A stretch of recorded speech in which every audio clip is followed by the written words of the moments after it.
বন্ধুরা নমস্কার। আশা করি আপনারা ভালো আছেন। আজকে আমাদের একটা বিষয় হচ্ছে পাইকা। পাইকাটা কি? আপনারা দেখে থাকবেন যে বাচ্চা কিংবা বড়রা, বয়স্করা মাটি, চুন, কাগজ, ছাই এগুলো খেতে থাকে। বালি এগুলো খায়। এটা বড়দেরই নয়, বাচ্চাদের মধ্যে এই জিনিসটা চলে আসে। এটা একটা ডিসঅর্ডার, শরীরে বিকার। এটা ডিসঅর্ডার, এটাকেই পাইকা বলা হয়। পাইকা একটা এমন স্থিতি যেটার মধ্যে মানুষ কিংবা বাচ্চা যে খাদ্য খাওয়ার জন্য থাকে না সেগুলোকেও খায়। এটা শরীরের একটা কমজোরি আর মানসিক অসন্তুলন, ইমব্যালেন্স, মেন্টাল ইমব্যালেন্সের একটা সাইন।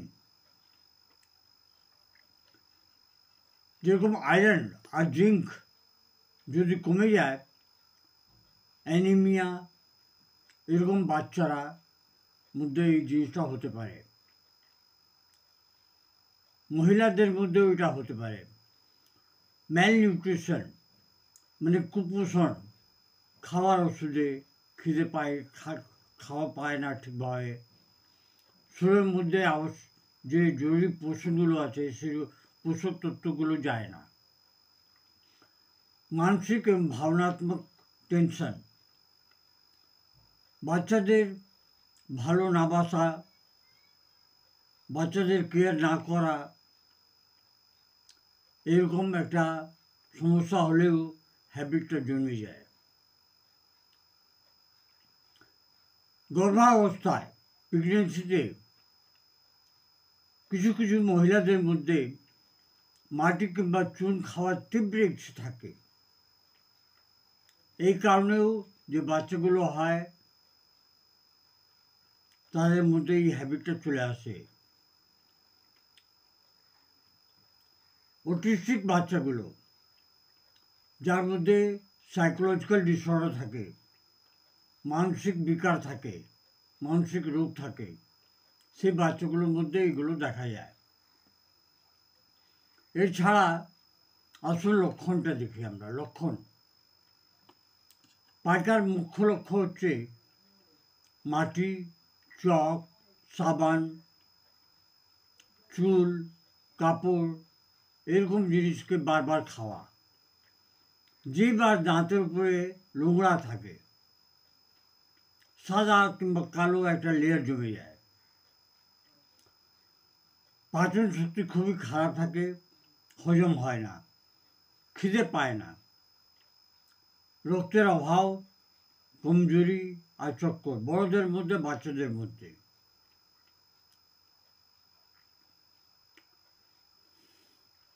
এটা আঁতের একটা সংক্রমণ কিংবা ইনফরমেশন হতে পারে। আসুন জানি আমাদের হোমিওপ্যাথি এটাতে কী কী সহযোগিতা করছে। হোমিওপ্যাথি এটা এমনই সায়েন্স যেই ওষুধে মানুষের রোগ শুধু সায় না, পুরো মানসিক ট্রিটমেন্টই হয়। মানসিক এবং শারীরিক দিক দিয়ে লক্ষণগুলো নিয়ে প্যাথোলজিক্যাল রিপোর্ট দেখে, ডায়াগনস্টিক রিপোর্ট দেখে তারপর এখন এই সময় ডাক্তাররা চিকিৎসা করছেন। প্রথম যে ওষুধই হচ্ছে ওটা হচ্ছে ক্যালকের কাপ। আপনাদের কাছে একটাই রিকোয়েস্ট, অনুরোধ, যে দয়া করে আপনারা ভিডিওটাকে ভালোভাবে শুনবেন, বারে বারে শুনবেন, কেন এটা আপনার জীবনে একটা লাগতে পারে। ক্যালকের কাপ 30 কিংবা 200 প্রোটিনসিতে বাচ্চা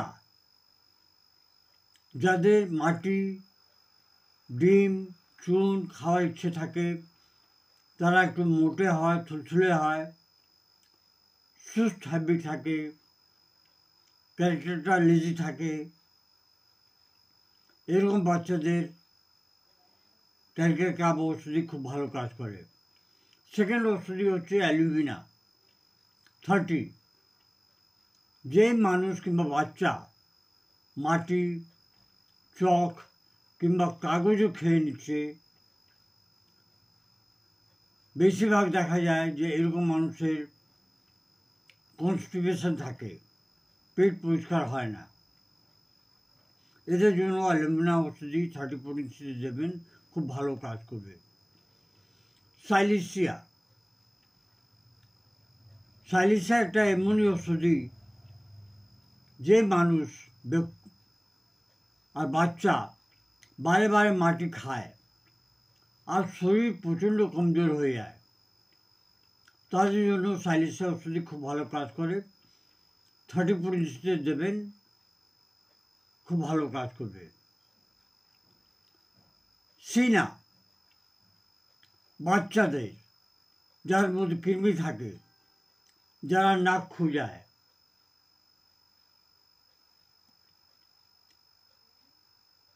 এবং যে বাচ্চারা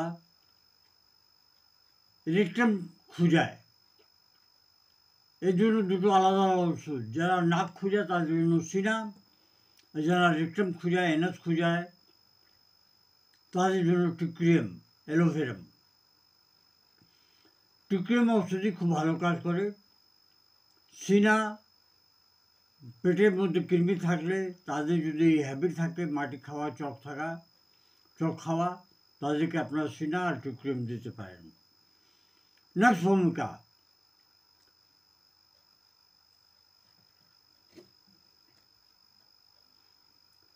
পাচন শক্তি খুবই কমজোর,